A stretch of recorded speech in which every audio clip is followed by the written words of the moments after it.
بسم اللہ الرحمن الرحیم۔ اردو ادب کی مختصر ترین تاریخ سلیم اختر، باب نمبر 7، لیکچر نمبر 14 کے ساتھ حاضر ہوں۔ نصیر الدین ہاشمی کے کس نظریے سے اختلاف کی گنجائش ہو سکتی ہے؟ ان کا نظریہ ہے کہ اردو زبان دکن میں پیدا ہوئی تو دکن میں اردو نظریے سے ہم اختلاف کر سکتے ہیں۔ سب سے پہلے اردو ادب نے کہاں تشکیل پائی؟ جنوبی ہند میں۔ اہم تاریخی واقعہ جسے دوسرے اہم تاریخی واقعے کے نام سے یاد کیا جاتا ہے کون سا ہے؟ علاؤالدین خلجی کا حملہ۔ علاؤالدین خلجی کا یہ حملہ کب اور کہاں ہوا؟ 1306 میں دیوگری پر ہوا۔ ادبی تخلیقات کے سانچے کس نے متعین کیے؟ فارسی، مرہٹی، تامل، تیلگو بھاشا وغیرہ کے ملاپ نے ادبی تخلیقات کے سانچے بنائے۔ دکن اور پنجاب کے قدیم باشندے کیا بولتے تھے؟ دراوڑی بولتے تھے۔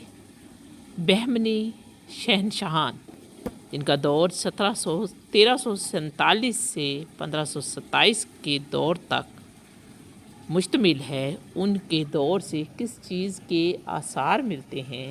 اردو ادب کے آثار۔ اردو ادب بہمنی دور سے شروع ہوا۔ اردو ادب کی اصل ترقی کن دو خاندانوں کی وجہ سے ہوئی؟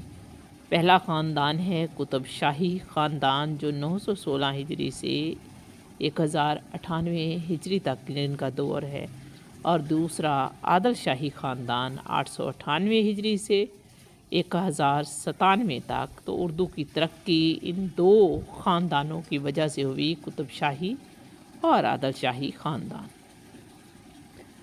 اردو کی ترقی ادب پروری کی وجہ سے ہوئی۔ اردو نثر کی ترقی 8ویں صدی ہجری میں ہوئی۔ سید محمد عبداللہ الحسینی نے حضرت غوث اعظم شیخ عبدالقادر کے کس رسالہ کا دکنی میں ترجمہ کیا؟ تو سید محمد عبداللہ نے نشاط العشق کا دکنی زبان میں ترجمہ کیا تھا۔ شاہ میرا جی شمس الاشاق بیجاپوری نے کس کتاب کی شرح لکھی؟ انہوں نے مرغوب القلوب کی شرح لکھی، اور ان کے فرزند برہان الدین جانب نے جل ترنگ اور گلباز لکھی۔ بابا فرید گنج شکر ملتان کے علاقے پاک پتن کے رہنے والے ہیں۔ شیخ حمید الدین ناگوری بستی ہند کے رہنے والے ہیں۔ پو علی قلندر ہریانہ کے رہنے والے ہیں۔ شیخ شرف الدین یحییٰ منیری بنگال کے رہنے والے ہیں، اور امیر خسرو دہلی کے رہنے والے ہیں۔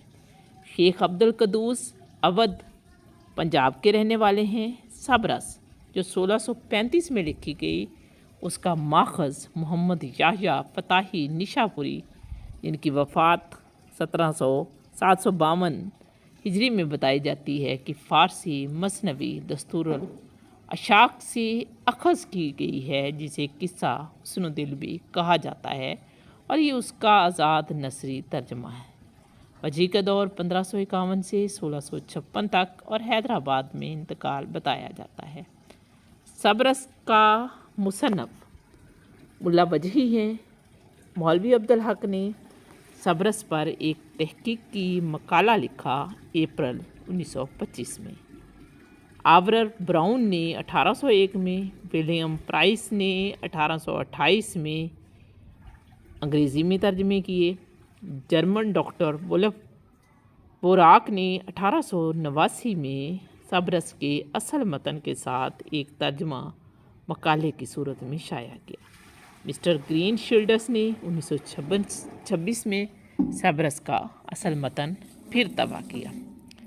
سبرس دراصل ایک تمثیل ہے۔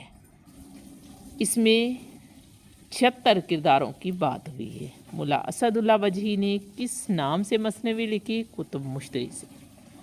مولوی عبدالحق نے اس پہ سبرس پہ ایک تحقیقی مقالہ لکھا، اور سبرس کو کب شائع کیا؟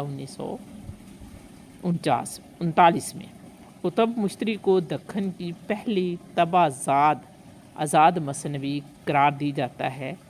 پہلا انشائیہ نگار کون تھا؟ ملا وجہی۔